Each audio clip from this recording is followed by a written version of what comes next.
Buenas noches. ¿Cómo están? Bueno, bienvenidos. Mi nombre es Gladys. Queremos darles las gracias por acompañarnos en esta aventura para nosotros. Es una experiencia nueva donde vamos nosotros a irnos formando como coaches ontológicos. Es un proceso de aprendizaje, un proceso en el cual ustedes son nuestros invitados, son jugadores como nosotros y quiero presentarles a mis compañeros. Somos 8 jugadores comprometidos. Ellos son Luis, pueden mirar hacia atrás. Luis, Diana, Jenny, Pilar, Francisco, ¿Cómo están? Sergio y María Camila. Gracias por dedicarnos esta hora y por dedicarnos de aquí y durante 9 meses el tiempo. Nosotros estamos en aprendizaje, no tenemos todas las respuestas, no vamos a tener siempre las respuestas. Los invito a que nos vayamos con muchas preguntas. Como somos jugadores, ustedes también van a ser parte del juego, van a ser jugadores. Y como en todos los juegos existen unas reglas que son muy básicas y pues se las voy a nombrar. Son 5 reglas muy elementales, pero para que sea un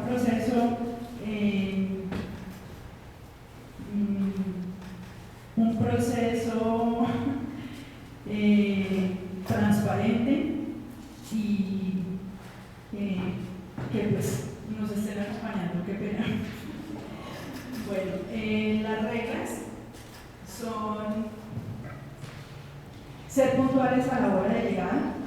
Les pedimos el favor que si les decimos 7:30, que sean 7:30. No consumir alimentos dentro de la sala. Apagar o poner en silencio los celulares es uno de los puntos más importantes que les pedimos. Sí, es una horita que vamos a dedicar solo a nosotros y pues nos gustaría que todo fluya bien. Participar en el caso, si es necesario, como ustedes y nosotros somos jugadores, participar en las diferentes actividades para que este proceso pues tenga un buen aprendizaje. Ahora los invito, vamos a hablar sobre el lenguaje de los seres humanos. Los invito y los dejo con Francisco. Gracias.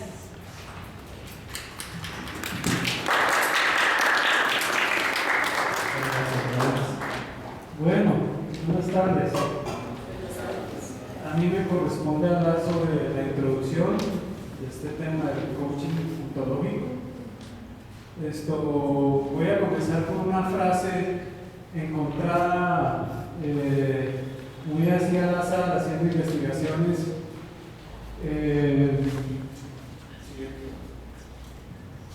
Bueno, vamos a tratar los temas que estaban ahí arriba. Si quiero regresar, gracias. Pues la bienvenida, la introducción que la voy a hacer yo y vamos a ver los siguientes capítulos que entenderán mejor porque ya llegue su oportunidad. Sí. Bien, la frase que les comentaba es de Galileo Galilei. Saben que fue un maestro, un científico del Renacimiento, y para esa época es increíble que él haya salido con una frase como: no podemos enseñarte nada a la gente, no podemos enseñar nada a la gente, solo podemos ayudarles a que descubran lo que hay en su interior. ¿De acuerdo?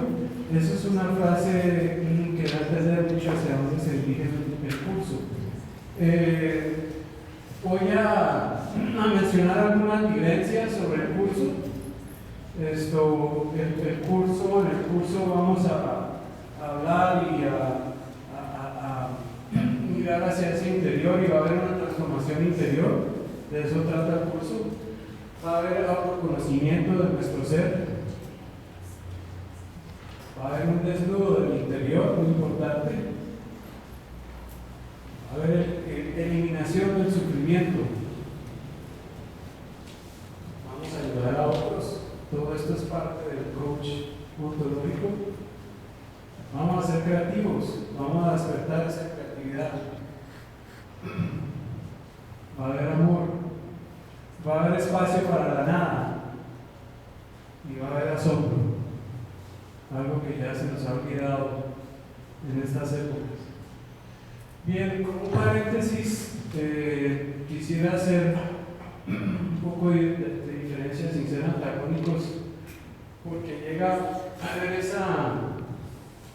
esa inquietud cuando uno escucha ontología y cuando uno escucha psicología. Brevemente y sin entrar a detalles, un psicólogo brinda su conocimiento para entrar a ver los problemas que tiene un ser humano. En la ontología es lo contrario, es entrar al ser humano, sacar inquietudes y que él mismo aprenda de su problema. El coach ontológico facilita esa transformación, si se quiere decir, del ser humano. ¿De acuerdo? Siguiente. Bueno, entonces, claro, lo primero que se le ocurre a uno es de dónde salió la palabra coach. La palabra coach salió realmente de una palabra alemana, coach, como coach, pero es coach. Y salió porque los alemanes vieron cómo en 1550 aparecía un carruaje especial, ya empezaban a hacer carreteras de mejor calidad para carruajes, y era un sitio más bien plano entre Budapest y Viena. Entonces aparece este carruaje fabricado en una ciudad en Hungría, Koch, y de ahí los alemanes transformaron la palabra metiendo la T. Entonces esa palabra fue migrando ya hacia el occidente, llegó a Francia, llegó a Inglaterra, y en Inglaterra toma esa palabra como coach. Estamos hablando ya finales de 1600, etc. Pero lo curioso es que en 1830 se adopta la palabra coach como un eslogan en las universidades. El coach es el tutor que acompaña al estudiante, entonces el tutor lo acompaña, lo sostiene, lo transporta a lograr sus objetivos. Y ahí es donde queda enmarcada la palabra coach dentro de lo que estamos estudiando. Digamos que hay un origen del coach profesional, más o menos en 1837, un americano, Ralph Emerson, 60 años después de la Declaración de Independencia de los Estados Unidos, él todavía ve que los estadounidenses están enmarcados todavía dentro del gobierno inglés. Entonces él ve dos actitudes en las personas. Un grupo de personas que habla de un estado mental bajo, el cual simplemente sigue las reglas y lo que ordena, por decirlo así, el Imperio Británico. ¿De acuerdo? Personas que siguen. Y llega, también hay un estado mental alto en el cual uno se independiza de esas reglas, mira hacia el futuro, deja las costumbres y se vuelve una persona, por decir, nueva ante la sociedad, no la que sigue las pausas marcadas, sino una persona nueva. Y eso trae cierta, digamos, evolución en Estados Unidos, de personas desprendidas, ¿cierto? Echadas para adelante. Siguiente. Bueno, la palabra coach, pensemos que para los 1860, 70, cuando nacía el fútbol y las cosas ya necesitaban entrenadores. Entonces ya esa palabra empezaba a meterse en el ámbito deportivo Y para 1950, pues con la televisión y toda esta cosa, el entrenador, el coach, era una persona fundamental en los equipos de béisbol, de fútbol americano, etcétera, etcétera. En 1970, el señor Timothy Galway hace una evolución interesante, porque si bien atrás todo el entrenamiento era físico, alce pesas, corra más rápido, etcétera, etcétera, este señor ahora pasa su entrenamiento a mirar hacia el interior del atleta. ¿Okay? Entonces el atleta tiene sus miedos, tiene sus dudas, sus lapsos de desatención, puede perder una carrera en el partido porque quedó pensando en otra cosa, etcétera, etcétera. Entonces, para 1970, él hace su libro llamado El Juego Interno de Tenis y empieza a hablar sobre este tipo de cosas.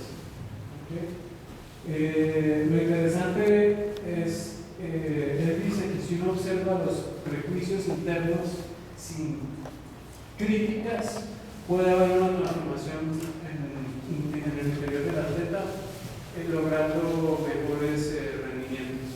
¿De acuerdo? Sí. Ahí está Mourinho hablando con el jugador de Estados Unidos. Y Macron. Bueno, entonces, sumada a estos dos casos que mencioné de precursores del coach, a eso se suman unas corrientes filosóficas, empezando por el alemán Hegel. ¿Okay? Él hace una pregunta: ¿por qué los seres humanos somos como somos? Se hace la pregunta. También él tiene su dicho que el lenguaje es una morada de ser. Cuando vamos a empezar a hablar de lenguaje, no se vayan a asustar que esta es una clase de español. El lenguaje tiene un sentido completamente diferente aquí en esta clase de filosofía. Este primer avance de Heidegger pasó después a un avance de los filósofos como Ludwig, como Austin, como Searle, que son los fundadores de la filosofía del lenguaje. Y tratan de reinterpretar la tradición, la forma tradicional en la cual se tiene el lenguaje. Hay una concepción tradicional pasiva que es descriptiva. Por ejemplo, si yo veo el fuego, describo el fuego como algo que trae calor, quema, ilumina. Y en esa época, cuando había el fuego, seguramente para ponerle una palabra al fuego, el fuego hacía como, ¿de acuerdo? Las llamas. Entonces, aparece la palabra para yo comunicarme con las otras personas. Entonces, no, necesariamente no tienen que ser estas palabras en esa época, y estoy hablando hace 800 millones de años, ¿cierto? Pero aparecen palabras como fuego, feu en francés, fire en inglés, curiosamente todas comienzan con él. ¿Okay? Entonces se describe en el concepto tradicional, y está bien, hay una descripción de un hecho. ¿Okay? Pero los filósofos del lenguaje dicen que además de esa descripción hay una parte activa y que genera realidad. ¿Okay? Eso es muy importante. Por ejemplo, ¿qué realidad podríamos crear con el fuego? En esa época, nosotros en ese espacio con el fuego, ¿qué podríamos hacer? Calentamos, cocinamos, y eso fue una revolución total para aquella época, ¿de acuerdo? Entonces eso es una realidad. Eso, digamos que penetra dentro de nuestro ser y se hace una realidad. Con el fuego cocinamos, ¿de acuerdo? Con el fuego también podemos, no sé si ustedes van a ver, adoramos, ¿cierto? Adoramos a Dios. Entonces esa otra realidad, ¿de acuerdo? Y así varios ejemplos, y mis compañeros podrán complementar este tema. Entonces tenemos realidades, ¿no ve? Y hay unas realidades que uno mismo se va formando internamente. Aparece como una tercer avance en el tema de ontología Fernando Flores, un ingeniero chileno, que después de la toma de Chile, del Palacio Presidencial en Chile en 1976, él es extraditado de Chile a los Estados Unidos. Él allá se pone a leer todo este tipo de filosofías y se da cuenta precisamente que cada uno de nosotros tiene una realidad. ¿De acuerdo? Y las palabras entonces crean unos hechos, unas realidades dentro de cada uno de nosotros, que sean buenas o malas, y eso es lo interesante para un coach, ir mirando eso que va saliendo dentro de nosotros. Después vino Rafael Echeverría, que era un discípulo de Flores, pero Rafael en un momento dado se separa de Flores, porque Flores se dedica más a temas empresariales y Rafael quiere dedicarse a temas más del ser humano. Rafael publica su libro finalmente en 1994, que se llama Ontología del Lenguaje. Después también está con Rafael Roberto Maturana, también en la ontología hay algo sobre tiene partes con la física cuántica, como David Bohm, que es alumno de Albert Einstein. Bien, entonces para terminar mi parte, el coaching ontológico es un entrenamiento en el ser. Hablo en el ser porque es el ser, en el ser. No es que entre el conocimiento al ser, sino en el ser. ¿Okay? Y el coach es un facilitador. Entonces, lo interesante es que a partir de una conversación entre el coach y la persona se van aflorando todas estas realidades. ¿Okay? Lo que vamos a ver ahora es qué comprende el lenguaje, y vamos a ver estos 4 capítulos entre los compañeros míos. Entonces, muchas gracias y después el placer.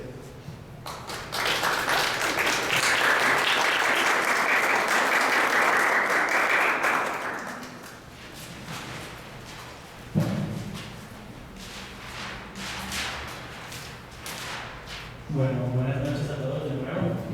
Para los que no conozcan, mucho gusto, mi nombre es Sergio Pedraza y les agradezco de antemano por estar aquí, por tomarse el tiempo y por apoyarnos en este recorrido. Bueno, ya entrando más en materia y dejando un poco la historia atrás, vamos a hablar de una herramienta importantísima en el proceso de coaching, en este proceso de aprendizaje que estamos arrancando. Y para eso vamos a utilizar, pues, no conceptos, sino más experiencias. Entonces, te voy a pedir a ti que te pongas de pie, por favor. Sí, muchas gracias.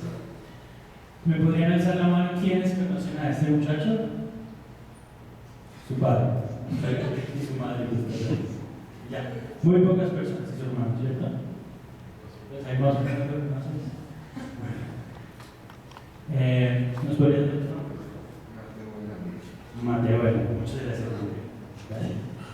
Bueno, padre, no te tienes que parar. Te voy a hacer la siguiente pregunta. Yo sé que tú no sos Transmilenio, pero imaginemos que estamos en Transmilenio, en una estación llenísima, está la multitud, y antes de conocer a Mateo, ¿lo hubieras reconocido? ¿Cierto que no? Ahora lo puedes separar de la multitud, ¿cierto? ¿Cierto? Ese es el primer concepto que vamos a manejar ahora, y es que vamos a empezar a manejar, y es la distinción. ¿Okay?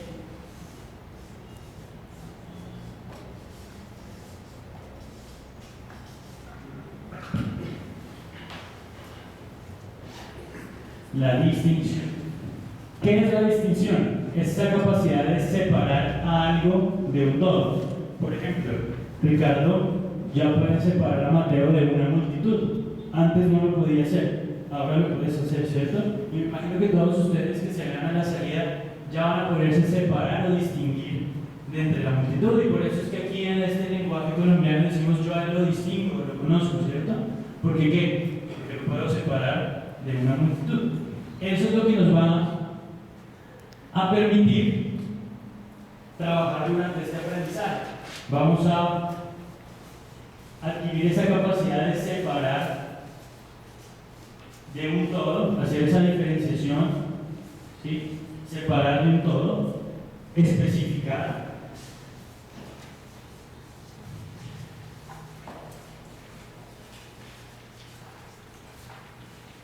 Y bueno, yo creo que esta palabra es gringa, pero como diseccionar, ¿sí? Eso que hacen en las clases los veterinarios, que separan y separan, ¿para qué? Para poder estudiar, ¿ok? Entonces de ahora en adelante, siempre que nos encontremos con algo nebuloso, grande, que no podamos entender, vamos a hacer distinciones. Y en el lenguaje de nuestros compañeros coaches, vamos a empezar a manejar esto de las distinciones.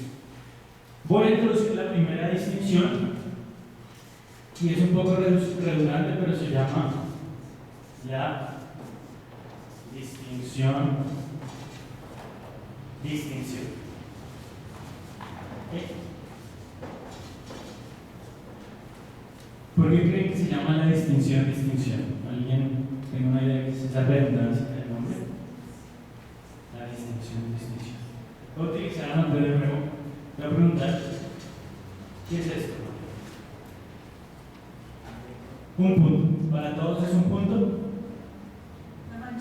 Bueno, una mancha negra. Pero les hago la pregunta, ¿cómo hicieron para decir que era una mancha negra, un punto? ¿Qué tuvieron que hacer? Ya, después de observar, yo estoy observando el tablero y pues ahí no puedo decir que es un punto. ¿Qué tuve que hacer? Comparar. Por allá lo digo serio. ¿Tú lo dijiste? Básicamente es un concepto recibido desde pequeño. ¿Pero qué estás haciendo? ¿Qué es esto? Este blanco. Estoy haciendo la distinción, ¿cierto? Estoy separando todo lo que es este blanco en este punto. Y eso es a lo que llamamos la distinción. El acto en sí de distinguir. ¿Ok? Entonces, cuando yo hago una distinción o separo algo de un todo, estoy invocando dentro de mí mismo la distinción, porque estoy haciendo el acto de distinguir. ¿Vale? Entonces, de ahora en adelante, tanto como mis compañeros como yo utilicemos ese concepto de distinción, es que vamos a ir a empezar a partir por pedacitos, a explicar cada cosa para poder construir desde las bases hasta un todo. Les agradezco mucho, los dejo con mi compañero.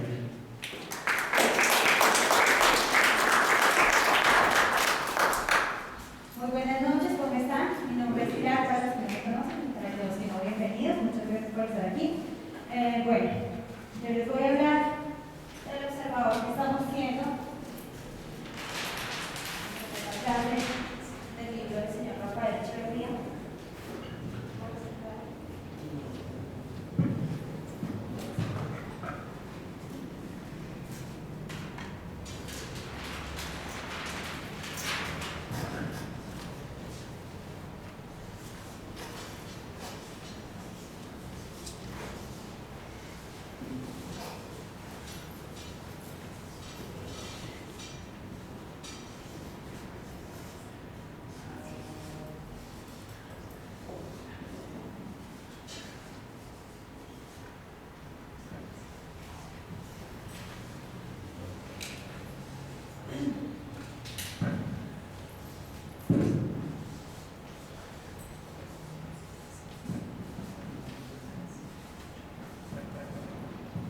¿Qué entendemos por observador? ¿Qué me quiere colaborar?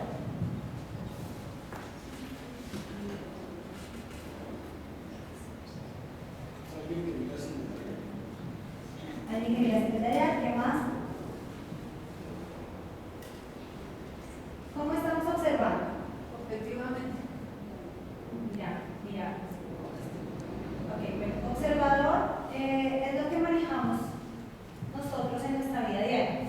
Lo que traemos desde nuestras costumbres, desde nuestros marcos mentales, de lo que hemos ido aprendiendo durante nuestra vida, por nuestra familia, nuestro barrio, nuestro entorno, en el lugar en que nos movemos. Tenemos diferentes observaciones, como lo decía mi compañero Sergio, en el tema de la distinción.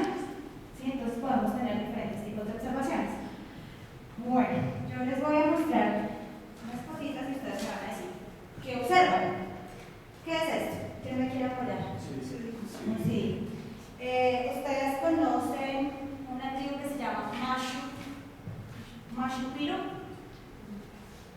Bueno, Machu Picchu es una de las tribus, de las 5 tribus que está aislada de la civilización. Si yo fuera a donde ellos están y lograra vivir, porque no sabemos si me dejaron ingresar, y les mostrara esto, ¿qué me podrían decir? ¿Qué es esto? Una rueda. ¿Qué más? ¿Diga?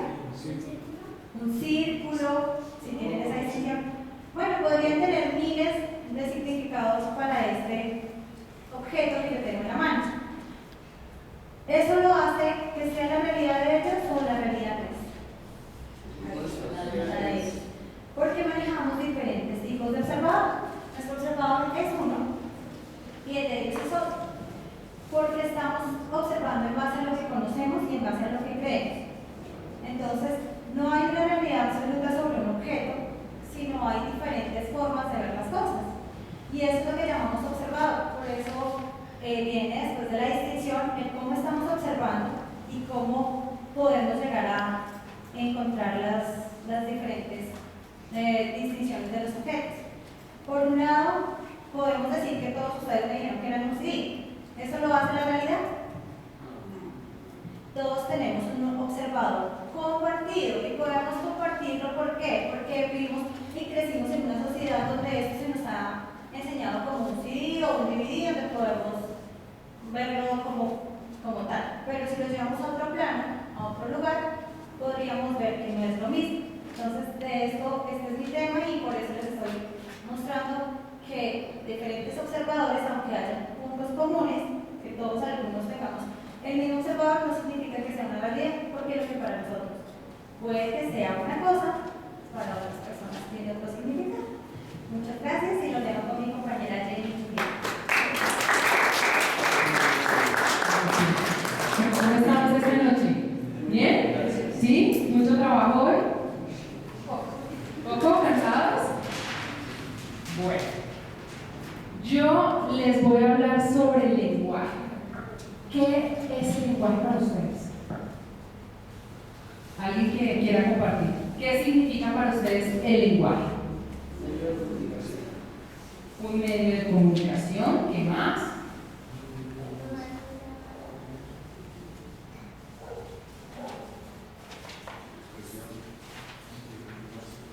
¿Para qué sirve el lenguaje? Y nos expresamos por medio de qué? De palabras, acciones. Ok.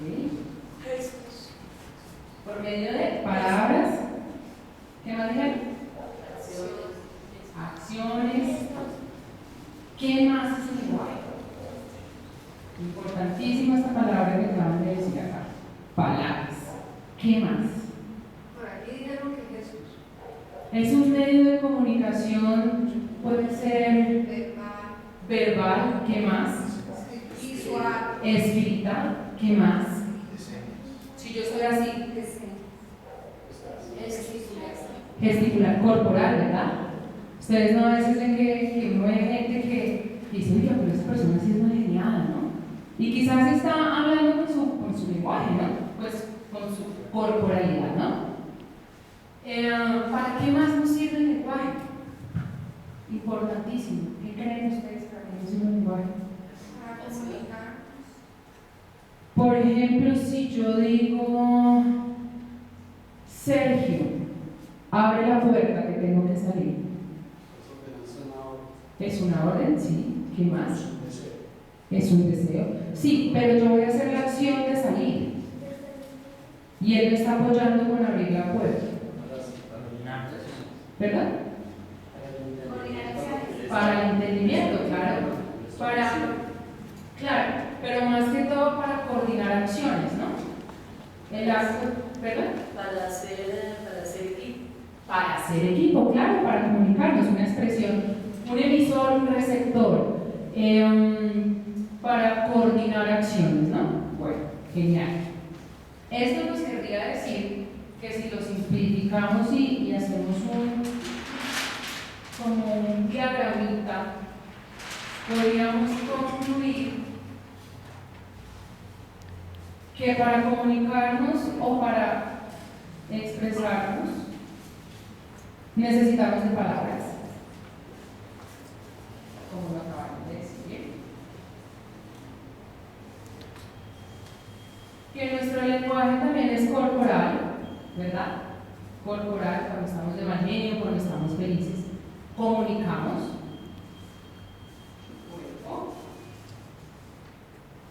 Pero cuando yo digo, por ejemplo,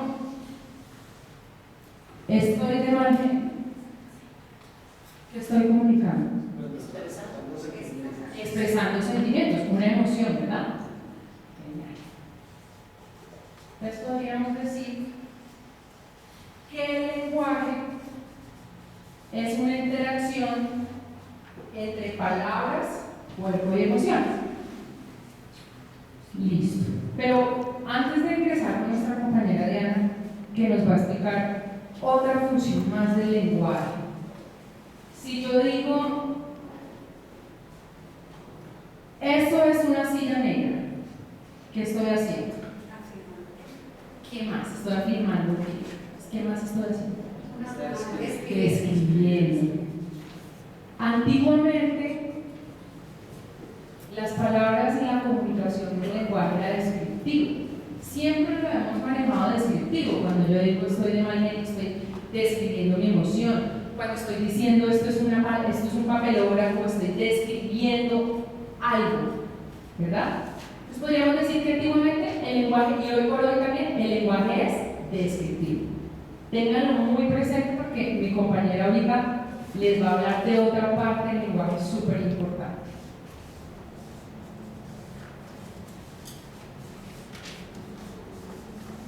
Bueno, muchas gracias.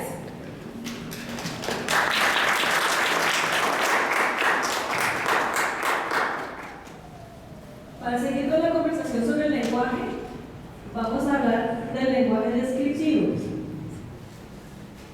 Como a ver, les voy a hacer la tarea. ¿Entendieron qué es lenguaje descriptivo? ¿Descriptivo? No todos allí. A ver, ¿qué es el lenguaje descriptivo? Decir, por ejemplo, Diana está con un buzo blanco, azul, y se puso una chaqueta gris. Se ve muy bien. Es describir una acción, un objeto, un hecho, una realidad, una situación.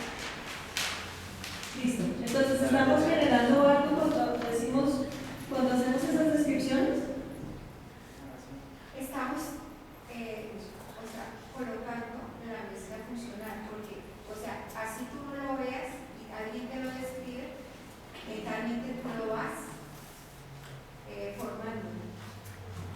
Porque las características pueden generar conocimiento a la persona que está pensando. Entonces, lo que tenemos es un mundo y estamos utilizando palabras.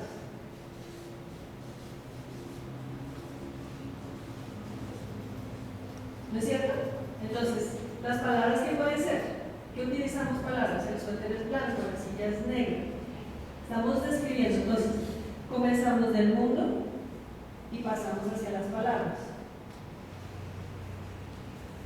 La noción del mundo es única, pues una sola, digamos. Estamos observando lo que es el mundo, lo que nos muestra el mundo, y a partir de las palabras lo estamos describiendo, ¿no es cierto? Les hago una pregunta. ¿Qué pasa si alguien les dice un día, te amo? ¿Qué pasa? No se puede describir porque es una emoción. ¿Qué genera? Es un sentir. Claro, es un sentir. Pero nosotros nos quedamos indiferentes y nuestra vida sigue la misma. ¿Qué pasa? Podemos felices. Ajá. Genera una emoción. Ajá. ¿Qué más puede generar? Una ilusión. Expectativa. Depende de quién se lo diga. Compromiso. Miedo. ¿Sí? Volvemos otra vez al ejemplo que nos citaba Jenny. Por ejemplo, si le pedimos a Sergio, por favor, tráeme un vaso de café, una taza de café. ¿Qué está pasando? ¿Qué estamos haciendo?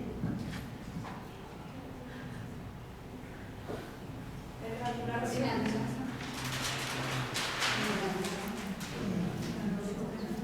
Relacionándose. Ya somos, el lenguaje es pasivo en este momento, ya lo estamos describiendo.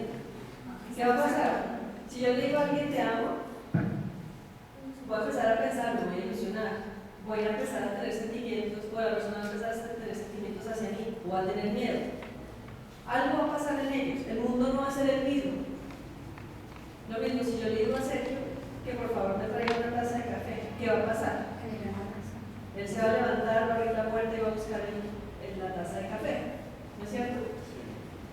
Estamos generando un nuevo mundo con a través de nuestras palabras. Entonces, por ejemplo,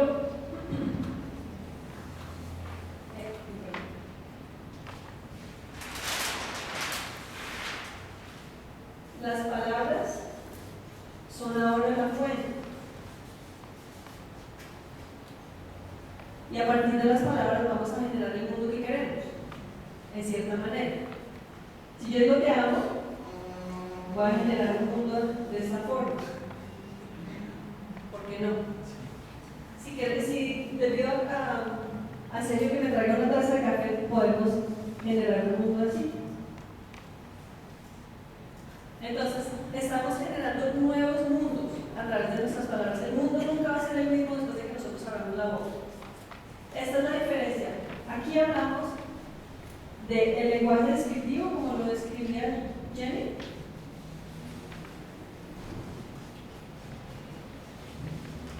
Y aquí ya es el lenguaje generativo.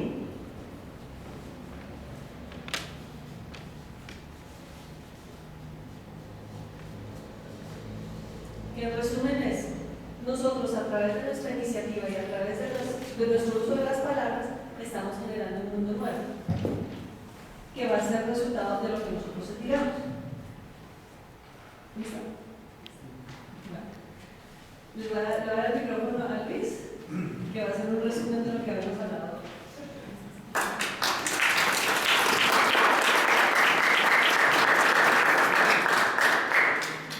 Sí, muy buenas noches y un saludo para todos y agradecer la presencia aquí.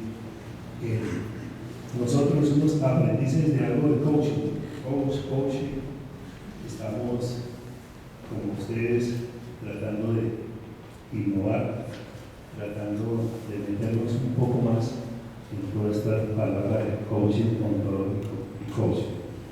Voy a hacer una recapitulación, un resumen de todo lo que hemos visto y vamos a la parte inicial que vimos que es el coaching ontológico profesional, donde hay unas palabras claves como por ejemplo transformación, autoconocimiento, el interior, el sufrimiento, la ayuda, la creatividad, pero por supuesto algo muy importante, que fue la parte final, del amor. El amor lo puede todo, algunos términos bíblicos, fe, esperanza y amor. Son tres palabras en mi concepto muy importantes. ¿Dónde nace la palabra coach? También recordarán el carruaje alemán. Posteriormente, ya como las personas se convierten en tutores de aquellos que están aprendiendo. Los orígenes de este coaching profesional está Emerson con los estados mentales, recordemos de bajo, alto. Posteriormente, el juego interno, externo, la otra palabra, miedo. Posteriormente vimos los 4 avances de Heidegger. ¿Por qué los seres humanos somos como somos? Posteriormente, Ludwig Austin iniciar con la filosofía del lenguaje en lo que es pasivo y activo. Fernando Flores con las palabras que crean hechos, bien sean esas acciones buenas o malas. Rafael Echevarría, que responde a la pregunta de por qué somos como somos y es donde da la importancia al lenguaje. Enseguida Humberto Maturana estrecha esa relación entre los seres humanos y su capacidad particular de lenguaje. En otro capítulo vimos los aspectos del lenguaje y el ser humano, y vimos en primer lugar la distinción, la parte de ser facilitador, enseguida reconocer, separar del todo, la distinción, el distinguir, distinción, y aquí un punto muy importante que nos lo subrayaba en el tablero, como era el punto negro, y que observamos. Mucha gente dice un punto negro, otro seguramente una pared totalmente blanca con algo superficial que era ese punto. Estando internado en la selva, ¿qué describiríamos en su momento? Si transitábamos por un río y miramos hacia el cielo, ¿qué podemos observar? Sí. Vemos el cielo, nubes, luz, estrellas, la luna, otros verían las constelaciones, los planetas, los satélites que se alcanzan a ver, por supuesto. Pero otros que decían, ¿qué vemos? Los que queremos en los ovnis. Y seguramente sí, porque pasaban fugazmente, podían ser los ovnis. Entonces vean las distinciones que podíamos hacer en su momento. Pero pienso que, apartándome del tema, que no solo hacemos distinciones por lo que vemos, sino también por lo que escuchamos. Imaginémonos también estando allá y cerremos los ojos y un ruido. ¿Qué puede hacer ese ruido? Algunos dirán, es posible que sea un ave. Otros dicen, no, pero es que está por el piso. ¿Qué puede ser? Y si estamos en una oscuridad total, el que identifica el sonido lo sabe perfectamente. ¿Y qué le dice al otro? Cuidado porque es una culebra. Y sí, al hacer la reacción, mirar y apreciar, la sorpresa de efectivamente una culebra. Entonces vean este tema tan importante de estas distinciones que hemos visto en cuanto a las formas y en esta parte los sonidos. Si también haciendo una percepción y ya en un silencio sepulcral, es posible que hacia lo lejos escuchemos un sonido y se llega a educar tanto el oído que se puede percibir que es un helicóptero, un avión. ¿Pero qué clase de avión? Un bombardero, uno de reconocimiento, un avión de inteligencia. Vean cómo hacemos toda esta serie de distinciones. Después vimos el tema del observador, que es todo depende desde el punto donde se esté observando. Yo creo que la gran mayoría hemos viajado en avión. ¿Y qué observamos cuando pasamos en el mar? Diferentes tonos. Seguramente vemos un azul claro, otro lo podremos observar más oscuro, más verde. Pero el que es daltónico, ¿qué podrá observar? El rojo y el verde, y tendrá una percepción totalmente diferente. Siempre somos observadores todo el tiempo y múltiples observaciones podemos hacer. Después pasamos al tema del lenguaje. ¿Y qué entendemos por lenguaje? Esa forma de comunicación, bien sea escrita, hablada, lo hacemos para expresar, para describir sentimientos, para transmitir información. Y en este lenguaje vimos que siempre se conjuga la parte del cuerpo, de la emoción, de la palabra, y en el centro de estas tres palabras, por supuesto, está el lenguaje. Muy importante estas tres áreas. Y terminamos con la última parte, que fue el lenguaje descriptivo y negativo. En primer lugar, el descriptivo, y vimos cómo es el mundo. Primero está el mundo, después la palabra. En este mundo prácticamente la situación es pasiva y describimos únicamente lo que observamos. Y la parte final, ya que es el negativo, donde está la palabra que crea un mundo. ¿Y cómo se crea este mundo? Con realidades, con palabras como la acción, el futuro, el cambio, la palabra que se expresaba de te amo. Y estando en otra situación, ¿cuál sería esa palabra? El que está en un internamiento siempre querrá cambiar esa realidad. ¿Y en qué pensará? En libertad. El que está enfermo pensará en sanar. Y en el momento en que pensemos y llevemos a cabo esa acción, ese cambio, es posible que esas palabras tomen vida. Que el que está preso recupere la libertad, que el que está enfermo recupere la salud. Pero también podemos hacer descripciones trágicas. Es posible que en oportunidades queramos con tanta ansia que algún ser querido regrese, pero hacemos acciones totalmente equivocadas con la palabra. Un caso particular, claro, preciso, conciso, es en una oportunidad, una manifestación donde se invoca una libertad y se llevan bolsas negras.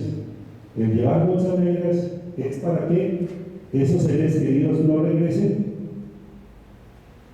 ya muertos. Decir la palabra, no nos los entreguen muertos, y llevar bolsas negras haciendo una demostración de que hay varios restos. Pienso que ahí estaba distorsionado totalmente ese mensaje. Y pasan los días, los meses, y efectivamente esos se regresan muertos y en bolsas. Es decir, se cumplió la palabra. Lo hicimos de pronto erróneamente, pero el mensaje llegó hacia el mundo y se transformó en esa realidad. Muchísimas gracias.